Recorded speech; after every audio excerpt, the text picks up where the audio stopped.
Сәлеметсіздер ме, құрметті 8-ші сынып оқушылары. Бүгінгі қазақ тілі сабағынан ары қарай 5-ші бөлімді жалғастырамыз. Параграф 3. Қазақстанда жойылып бара жатқан жануарлар мен өсімдіктер. Балалар, бүгінгі оқу мақсаттары жанрлық және стильдік ерекшеліктеріне сай тілдік құралдары орынды қолданып мақала құрастырып жазу, тұрлаулы және тұрлаусыз сөйлем мүшелерінің сөйлем жасаудағы өзіндік орнын, қызметін түсініп қолдану. Балалар, ал бағалау критериялары олар жанрлық және стильдік ерекшеліктеріне сай тілдік құралдарын орынды қолданады, мақала құрастырып жазады. Тұрлаулы және тұрлаусыз сөйлем мүшелерінің сөйлем жасаудағы өзіндік орнын, қызметін түсініп қолданады. Балалар, ал бүгін біз сіздермен баяндауышпен танысамыз. Баяндауыш сөйлемдегі бастауыштың іс-әрекетін, қимылын, жай-күйін, оқиғаның қай шақта болғанын білдіреді. Баяндауыштың сөйлемді аяқтап, ойды тиянақтап тұрады. Кейде баяндауыштың орны өзгеріп қолданылуы мүмкін. Мысалы, тыңда, дала, жамбылды. Баяндауыш балалар құрылысына қарай 4-ке бөлінеді. Дара, күрделі, бірыңғай үйірлі. Дара, мысалы, ауыл дос көлінің дөңіндегі көкорай шалғын бәйшешекке қонды. Қонды деген сөз ол бір сөзден тұрады, яғни дара. Күрделі, көкбай еріксіз тыйылып қалды. Енді Базаралы сөйлей жөнелді. Бұл жерде сөйлей жөнелді дегеніміз күрделі. Себебі бұл жерде сөз тіркесі, яғни екі немесе одан да көп сөзден құралған. Бірыңғай, ауа тып-тұнық, тап-таза, жібектей жұмсақ. Бұл жердегі тып-тұнық, тап-таза, жібектей жұмсақ сөздері бірыңғай. Үйірлі, ұсақ үшін қырқысып, сіресіп қалу, түкке тұрмайтындық. Түкке тұрмайтындық үйірлі. Балалар, баяндауыш болатын сөз таптары олар 5-еу. Еліктей сөзбен көмекші етістік, есімдіктер, сан есімдер, сын есімдер және етістіктер. Етістіктер бұл үй қора-жайды қалаша салмаған дегеніміз етістік. Сын есімдер Мағыштың бой сымбаты биік сұңғақ. Биік сұңғақ дегеніміз сын есімдер. Сан есімдер күндіз 2, түнде 4-еу. Бұл жерде 2 және 4-еу сөздері сан есім.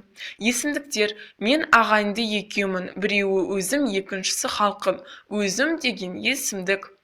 Еліктеу сөзбен көмекші етістіктер, оларға мысалы қорыққан ит қаңқ ете қалды. Бұл жерде балалар берілген еліктеу сөзбен көмекші етістік, ол қаңқ ете қалды деген болып табылады. Балалар, енді Қазақстанда жойылып бара жатқан жануарлар мен өсімдіктер туралы не айта аласыздар? Бұл жерде балалар, Қазақстанда жойылып бара жатқан жануарлар мен өсімдіктер олар белгілі бір қорғау астында болу мақсатында қызыл кітапқа енген.